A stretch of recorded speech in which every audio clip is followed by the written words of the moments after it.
Sunday, 10th of February, 1974. Kingston upon Hull, East Yorkshire. At the offices of the United British Trawlers Company, panic begins to build.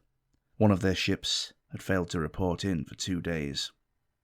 Of course, there could just be a perfectly fine explanation for the loss of communication, but due to the atrocious weather that had been reported in the area, there could also be a very tragic one too. Today, Descent into Darkness plunges into the depths to find out what caused a tragedy at sea, the loss of the Gaul. Background. The fishing vessel Gaul began her life in the shipyards of the Brook Marine Company in Lowestoft in Suffolk. Launched on the 6th of December 1971, she was designed to be a new kind of modern fishing trawler.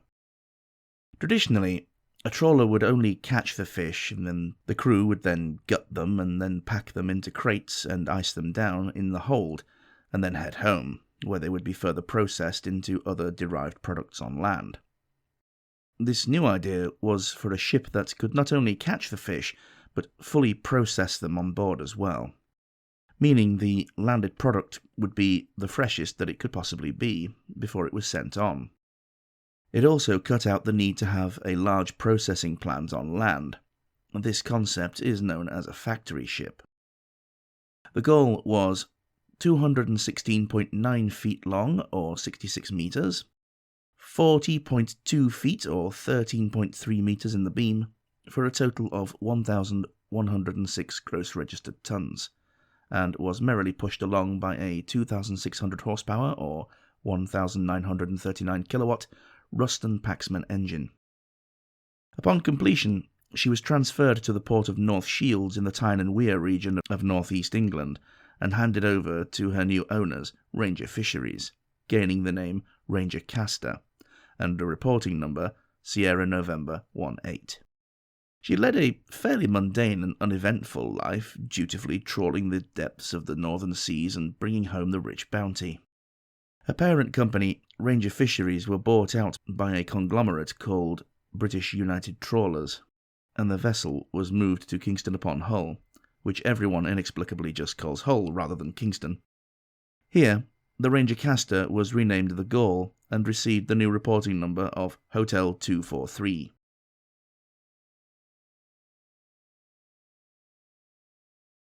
The Fateful Voyage. The Gaul set sail from the Hull fish docks on the 22nd of January 1974. She was bound for the fishing grounds of the Barents Sea, off the northern coast of Norway. 4 days later, the Gaul was forced to put into the Norwegian port of Lødingen, as the first mate George Petty had been taken ill. He was put ashore to recover. As he waved his shipmates goodbye as they cast off, George would never have thought in his worst nightmares that this would be the last time he would ever see any of them again. 2 days later, another man named Maurice Spurgeon was taken aboard to replace Petty from the port of Tromsø. Her crew thus replenished to full strength. The Gaul set off for the open sea and the fishing grounds of the treacherous Barents Sea. The North, Arctic and Barents Seas are renowned for their rough weather and treacherous waves that can reach incredible heights, pitching and tossing ships like children's toys. As a consequence, the trawlers that ply these grounds are built of stern stuff, and the people who crew these mighty vessels are just as tough as the steel that the ships are made from, having to work in some of the harshest conditions known to man. Those of you who have seen Deadliest Catch will know exactly the sort of thing I'm talking about. Such seas were exactly what the Gaul and other trawlers were heading straight into. The Gaul was captured on film by another nearby vessel as she was heading toward her fishing grounds. In the film, she was already being thrown around by the choppy seas. It would be the last time that she would ever be seen above the waves. On the day she disappeared, other vessels in the vicinity reported stormy weather and gales with waves of between 21 to 29 feet, or 6.5 to 9 meters, with wind speeds of around 32 to 63 miles per hour, or 52 to 102 kilometers per hour, a 7 to 10 on the Beaufort scale. and for the seafarers amongst you, 28 to 55 knots. More than enough to make your average landlubber lose their lunch. In case you were wondering, I know I certainly was, a gale is considered one step down from a storm in meteorology. At 09:30 on the 8th of February, the Gaul reported that she was off the North Cape bank and was laid and dodging, meaning that she had stopped fishing and had turned into the wind at slow speed to give her the best chance against the seas. An hour and a half later, at 10:30, she contacted another vessel, the Orsino, and reported her position, weather conditions, and her catch numbers. She was due to give another report at 16:30 that day, but she failed to do so. There were 15 other vessels in the area at that time. Only the Gaul failed to report in. This was not necessarily a cause for panic at this stage, as there are many reasons for a ship to temporarily lose contact, including but not limited to weather conditions and general problems with the radio set itself. The Gaul again failed to report in, as standard procedure dictated, on the 9th of February. By Sunday the 10th, concern had slowly grown. By the 13th, a general warning was issued. To all vessels fishing North Bank, Norway, all vessels please report any contact with the Gaul last reported fishing North Bank. Nil reports not required.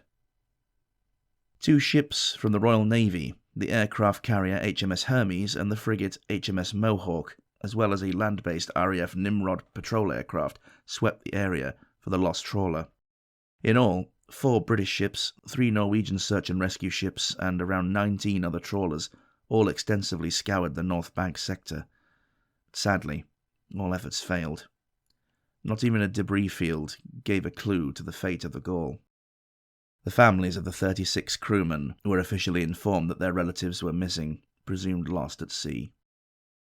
The city of Hull was devastated by the news.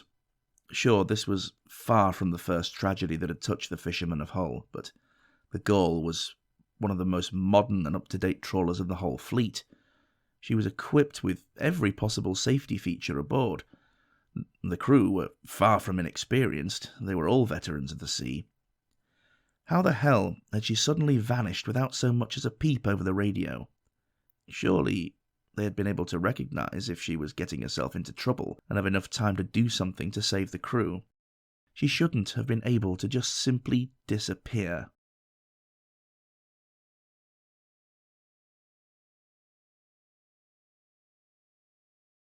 Wreck discovery and findings. In 1975, the Norwegian fishing vessel Riro, operating out of Hammerfest in Norway, reported snagging her gear on something not too far from the Gaul's last known position, 70 nautical miles off the Norway coast. A wreck was identified as lying in the same position 919 feet or 280 metres down. But by 1977, the UK government chose not to explore any further, as it was thought that there was little more information of any significance that would be gained from such an endeavour. They further pointed out that the whole area is littered with wrecks from the Second World War. Finally, 20 years later in 1997, Norwegian oceanographers set out to explore the area. They were accompanied by a camera crew from the UK's Channel 4 investigative journalism programme called Dispatches. They very soon came across a sunken vessel via a side-scan sonar device called a towfish.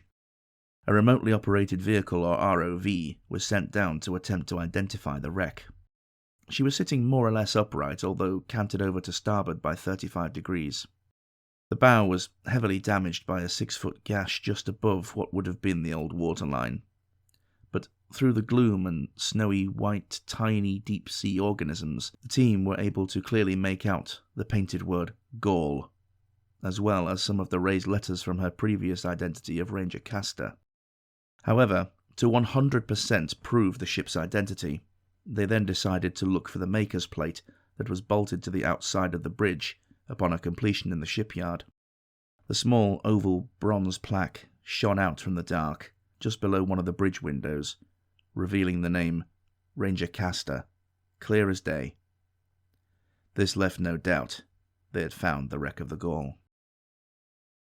In 1998, with this new confirmatory information in hand, the then new Labour government decided to carry out a full survey of the wreck. It was helped along, of course, that the new Transport Minister, John Prescott, was also the Member of Parliament for Hull East, and so was well aware of the impact of the tragedy and the shadow it cast over the community he represented. Prescott ordered the Marine Accident Investigation Branch of the Department of Transport to provide a full report on the most likely causes of the sinking. The National Maritime Institute conducted an in-depth study into the design of the ship to identify any weaknesses that may have contributed to the sinking. The official line had always been that she had most likely been caught broadside on to the severe seas. However, the NMI study concluded that the design of the Gaul was such that it would be almost impossible for her to have been sunk in this way alone, and that there must have been a secondary or even tertiary factor at play to have upset her outstanding stability and margin of buoyancy. The wreck survey found out that many of the duff and offal chutes, the fish loading hatches on the trawl deck, and other openings on the factory deck were still left in the open position, and the steering gear was hard over to port. That's left to you landlubbers. This led to Prescott ordering the reopening of the inquiry in 2004.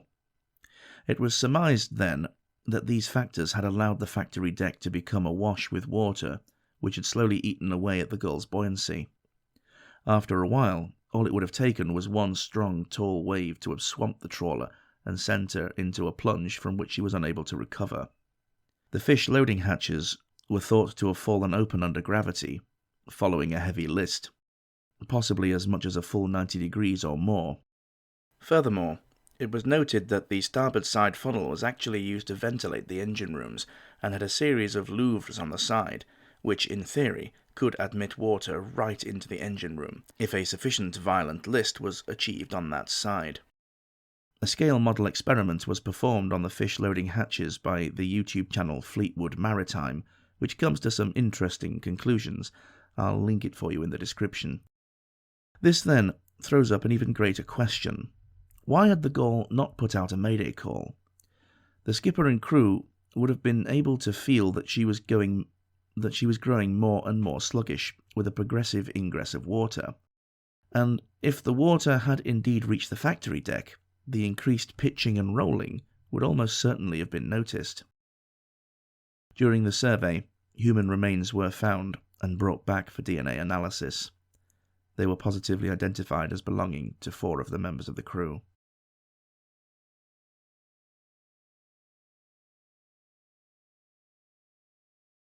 Conspiracy. Fairly quickly after the reporting of the Gaul's foundering, difficult questions began to be raised. It was alleged that the Gaul had been involved in espionage. During the mid-70s, the Cold War was at its height, with constant worry from both sides that the other would push the dreaded button. Nuclear-powered submarines played games of hide-and-seek beneath the waves. The allegations were heavily bolstered by 2 other retired Hull trawler skippers, Mason Redfern and Walter Lewis, who came forward to state that they had been approached by shady characters from the Royal Navy, asking them to discreetly gather information on any Soviet activity around the fishing grounds, especially if they were able to get photographs of what they saw, or if they got close enough to land to look out for any shore-based installations, particularly as the major Soviet naval base of Murmansk was not too far away, and they were able to get fairly close in without arousing too much suspicion. The 2 skippers were even given cameras with large zoom lenses and a recognition book that showed the various known classes of Soviet warships and submarines. Other skippers have also since come forward to confirm that they were asked to spy on the Russians. Indeed, it is known that for many years there was a Royal Navy intelligence officer named Commander John Jeffrey Brooks that was based in an office at the Whitefish Authority building in Hull. This begs the question, what did the RN have to do with fish? Well, I doubt he was there to develop some kind of tactical ballistic haddock. In fact, he had approached at least 50 different trawler skippers, asking them to either spy themselves or to take intelligence-gathering officers and equipment aboard with them for their next trip, in exchange for guaranteeing their earnings for the trip regardless of catch. All of the skippers that agreed took huge risks in doing so. Had they been caught, The British government would of course deny everything, and the whole crew would most likely end up with a bullet in the back of the head. The Soviets were certainly aware, or at least highly suspicious, that spying by British vessels had been taking place as early as 1952. A declassified document from 1952, sent to both Nikolai Bulganin and Joseph Stalin himself, read, "English vessels have been carrying out systematic surveillance of our coastline, shadowing every movement by ships of the Northern Fleet, and studying our vessels." These allegations also led to further theories as to why the Gaul sank. Two most notable ones being that she was sunk by the Soviets and the crew interned in the infamous Russian Gulag system. The other being that they had snagged their trawl gear on either an enemy submarine or some kind of underwater cable or listening device, the weight of which suddenly dragged the Gaul under. It is known that NATO submarines would place themselves directly underneath trawlers to mask their sonar signatures. So it could be possible that a sub or something snagged on the Gaul's trawl gear, which was a huge complicated system of lines and netting. Indeed, upon review of the tapes taken from the 1997 Norwegian mission, a cable was found on the seabed not too far from the wreck, and was still under a significant amount of tension. It was found by tracing its bearing that the cable led to Sereia Island off of Norway. We must also consider the large tear in her bow. How did this happen? Was it simply impact with the seabed? Honestly, I don't see it. I have always been fascinated by shipwrecks, and I have not seen anything like that caused by impact with the sea floor. The closest equivalent would be the bow section of the RMS Titanic, but she fell a hell of a lot further down and was significantly heavier before hitting the floor with a far greater force than the Gaul could ever possibly hope to achieve. This, I found, is backed up by the opinion of an expert named Colin McFarlane in an article for the UK newspaper The Guardian in 1999. So, what had torn this hole in her side? In something of a rather predictable response, the UK government denied that the Gaul had been involved in espionage, nor that any other fishing vessels were. The Soviet and later Russian Federation government have also denied that they had anything to do with the sinking of the ship, or the whereabouts of her crew.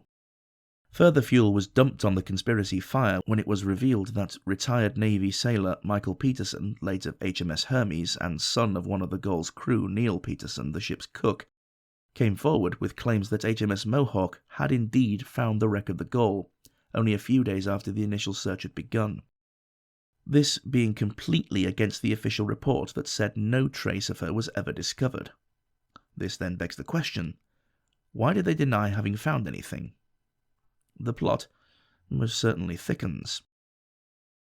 Of course, many will believe the government's official line and many others will not, such is the frustrating nature of conspiracies. But even some of the most outlandish theories are usually grounded in a kernel of truth.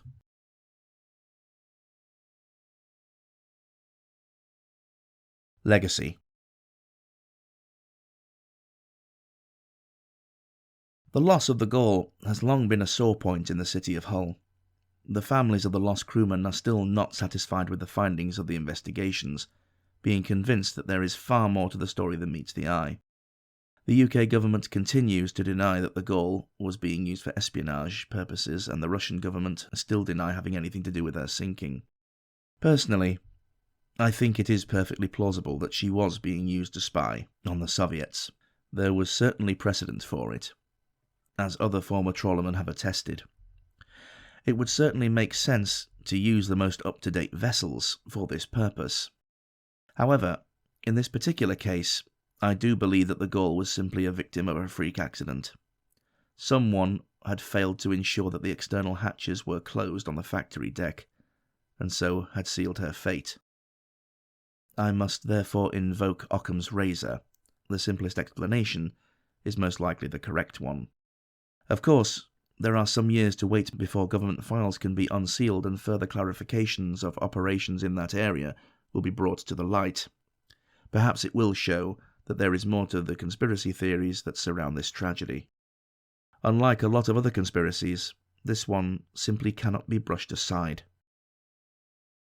In an interesting aside, despite now being 53 years old at the time of writing, the Norwegian trawler Riro that first reported the presence of something snagging her nets on the seabed is still afloat and is still in active service. It just goes to prove that they really did build stuff better in the good old days. A memorial service was held at St Andrew's Quay in Hull on February of 2014 to mark the 40th anniversary of the disaster. This tragedy has cast a long, sad and sinister shadow over the city of Hull. In some ways, the Gaul has come to represent all the vessels from Hull tragically lost in the icy depths down the years, some of which will be covered in future videos. There are many who hold the UK government responsible for the loss of the ship and her crew. One day, I hope that we will see the full story behind this awful event and other things that were going on in the area at the time, for there is clearly more to it than meets the eye that governments, both British and Russian, are not telling. Tempus omnia revelat. Time reveals all.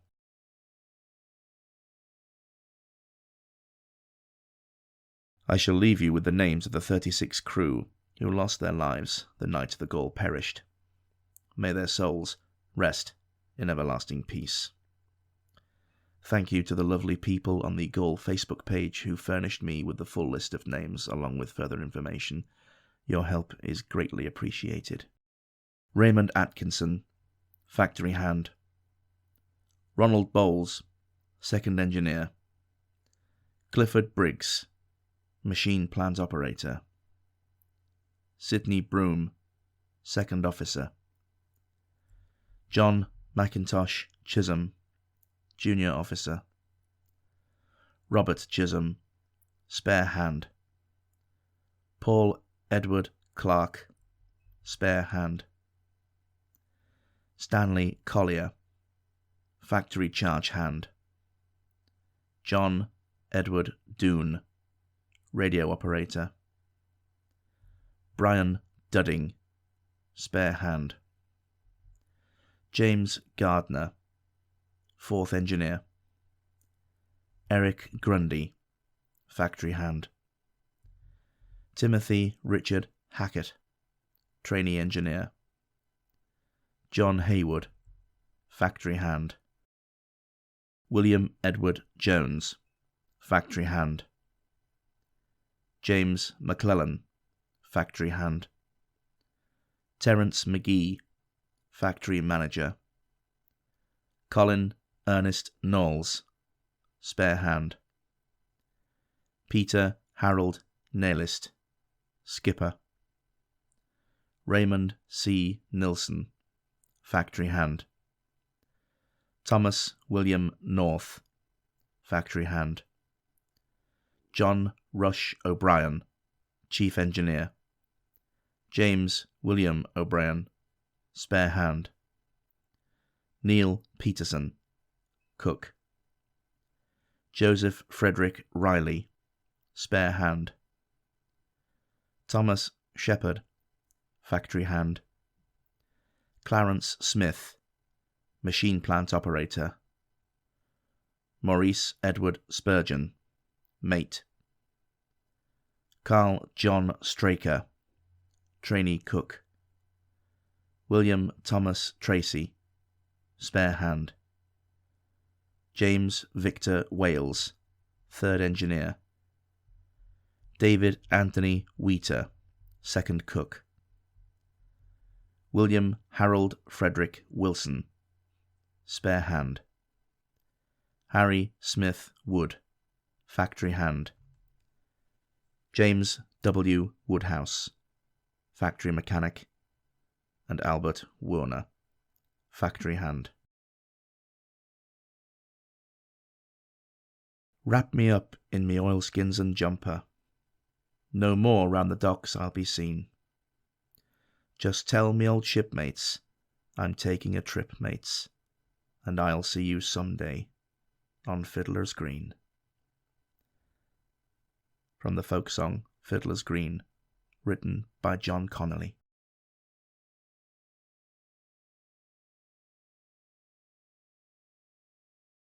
Thank you for watching this video, I hope you found it informative and interesting. If you did, please hit the like button and let the infamous YouTube algorithm push it further out into the ether. Also, consider sharing it with a friend. It doesn't take long, and this story deserves to be remembered much more widely. Follow me on Facebook too, link in the description. What are your thoughts on the Gaul? Do you think that she was involved in more than just fishing? I'd like to know your thoughts. I shall link both the Dispatches documentary, upon which I drew a lot of the information for this script, and to a short film made by the National Maritime Institute, which expands on the possible routes of ingress of any floodwater. And if you love maritime content, then why not check out my video on the sinking of the Edmund Fitzgerald and the farcical sinking of HMS Victoria. Link in the description. If you can't get enough of yours truly, head on over to my alternate channel DID Reads, where I post renditions of famous poems, speeches, and occasional light-hearted pieces as well. If you wish to do so, you can support DID on Patreon or via the Super Thanks button, if you wish to go down the one-off donation route.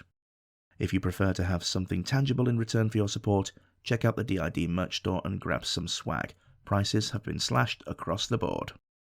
Thank you so much to everyone who has already contributed via these options. I cannot express to you how much I appreciate your endorsement of me and my work. All of you are true legends, and I love you all. In the meantime, take care of yourselves, and I shall see you on our next descent into darkness.